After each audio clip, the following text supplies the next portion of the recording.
What's going on, guys? This is Easy Breezy. So right now I'm in my room with my little robe on because it's cold as fuck right now. But yeah. So in this video I'm going to be talking about when I was homeless. Yeah. Yeah. Yeah.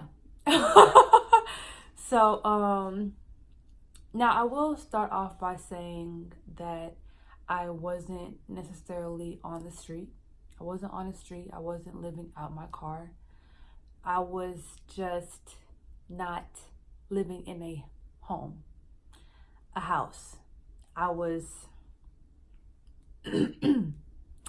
anyways, so it started when I moved out of my parents' house because me and my brother was not getting along at all.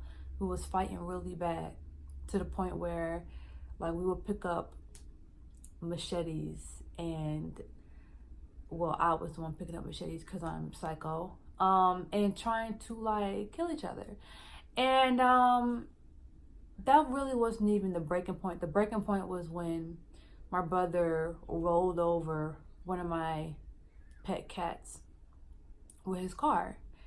And I'm like, so you didn't see the kittens? Like, my cat had 3 kittens and I loved those kittens to death. And I used to come home and just love on them every single day. And he rolled over one.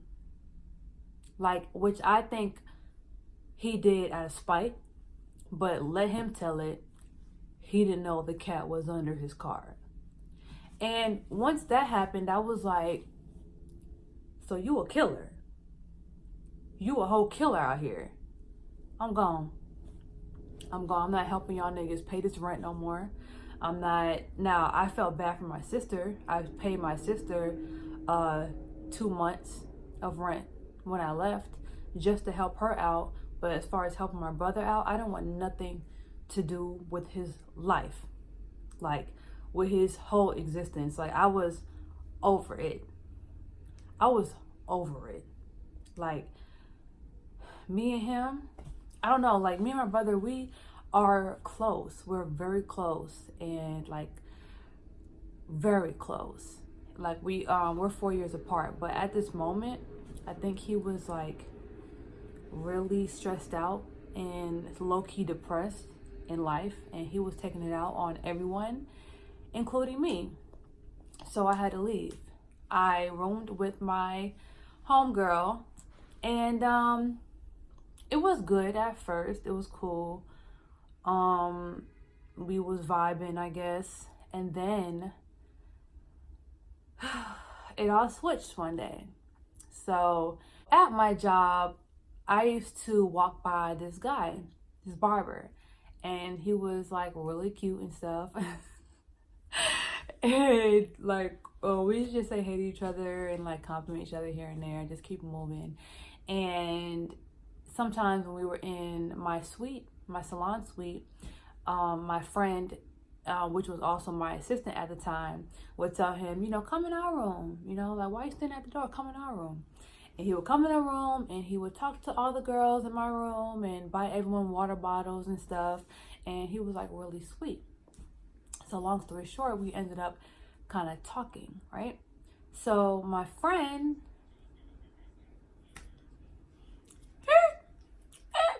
switched and she started acting real angry, real bitter, real like don't want me to explore, don't want me to be happy, don't want me to do anything if it wasn't with her. And our time together kind of went sour like overnight. Like, things that she was doing, it was just so unsupportive, so corny to me. And just like, when you have a friend and they're talking to someone and clearly they're happy and like clearly nothing is wrong, like, for you to try to like use all your power to break them apart for whatever reason, that's goofy. Like, that's goofy. You don't want anyone else to be happy? You want everyone to be on your level. You want to pull everyone down to your level. That shit was not cool. So I left there. I left all my stuff there. Still paying her rent just to keep my stuff somewhere. But I couldn't sleep there. I couldn't sleep there. I couldn't be around her. I couldn't look at her. I was just like, I was over it. So at this point, I'm sleeping at my shop. And, you know, one thing that I would say is my salon was my second home. I used to sit up at my salon all night, record videos, you know, work, and then go home. Like, my home was like my second home, and my shop was like really my first home. But now it was like my primary, like my primary home, because I didn't want to go nowhere else. And it was a little weird, but for some reason I never really felt empty. I never felt depressed about it.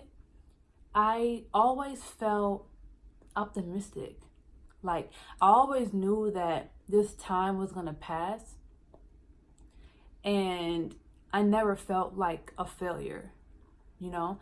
So in the midst of me being at my shop, I was with the guy that I, you know, my new little fling or whatever, and I would be in his suite. Ironically, his suite was right beside my suite, and he was cutting hair next to my room for like 8 months, and I didn't even know.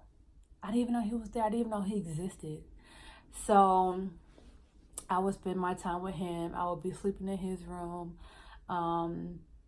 We were just like really cool. Like, it wasn't, we weren't like taking it to like third base at that time. We was just like flirty and stuff like that. And he just made me feel really comfortable. And at first I kind of felt like I was like invading his space. Like, oh my gosh, like, is this guy gonna think that I'm just like damaged goods? Or I'm just like baggage? Like, you know, at first I kind of like appeared to be like independent or a boss, and now I kind of seem like, damn, like, bitch, you all the way down. But he didn't make me feel like that. He made me feel like wanted, and I appreciated that.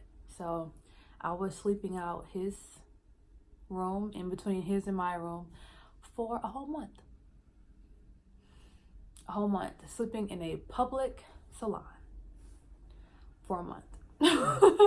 And mind you, this is just 2018. It was like the whole month of October that I was sleeping out my salon and his salon or studio, whatever. And yeah, so I was kind of like surviving off like Uber Eats. I was ordering a lot of food, and at this time I was vegan, so it was a little hard to find food. It was easier for me to like, I mean, it was harder for me to stick to my diet because I had to order out so much. You know, past 7 o'clock, all the vegan restaurants in Atlanta are damn near closed. So it was like, I was kind of starting to eat fish a little bit during that time, and tuna fish sandwiches. I was eating a lot of oatmeal. Like, oatmeal was like my go-to meal. It got you full, and it was cheap. And yeah, and I would literally like, I would be insecure about people in the shop thinking that I was there too much. So like, if somebody see me that night, see me that morning in the hallway, and then see me that night again, I would get like paranoid. Like, do they know? Like, do they know that I live here? Like, are they peeping game, you know? So I would feel like a little paranoid about that. So like, when I slept in my room, sometimes I would put like a black sheet or a black cape or a towel over my door so people couldn't look inside no more. And yeah, I was thugging it like that. And what else? Like, so the days that I would have clients, right? I would clean up my shop regular, and I would go next door to my little boy toy, whatever at the time, whatever, his barbershop or his studio right next door. And I would close the door, and I would make it seem like when my clients came in through the hallway door into my suite, I would make it seem like I was coming in my room from outside. So so my room and his studio had a connecting door, right? But I would never, ever, ever go through that door. I would always go out his door through the hallway and walk in through the front of my suite door as if I just came in from outside, like, hey guys. And you know, I never wore it on my sleeve. Like, I was never really like ashamed. And well, I was ashamed, but I wasn't like emotional about it, and you couldn't really feel it in my spirit because I was still happy, mainly because I had him, which I don't even know how I would have got through that time in my life if it wasn't for him. But during that time, I got a new assistant, and she started peeping that I would be at the shop every day and every night. And it came to the point where I felt like she just knew, like she knew that I was sleeping there. And I never talked to her about it. Even to this day, I never talked to her about it, which I probably should now. That was a long time ago, but I don't know. Like, I just didn't want her to know, because I don't want her to be like, damn, my boss is homeless. My boss sleeps at the shop. Wow. What type of business is this? What type of management is this? You know? So it was just crazy. It was a crazy time in my life. My dad wasn't here yet. He was still in prison at this time. And I was just like going through a weird ass transition in my life. And yeah, it's crazy. It's crazy. Like, you would never know what's going on in people's lives. You know, people may have a smile on their face. They may carry themselves like everything is all good. But you would never know what's going on in people's life for real unless you talk to them. And unless they want to open up to you.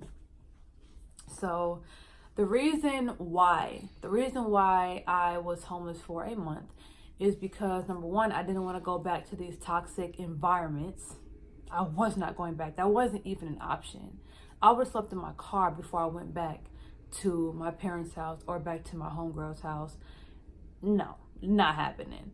So another reason is because now I was still doing hair and I was still making money, but while in the process of looking for an apartment, guess what? I don't have no credit. I didn't have no credit.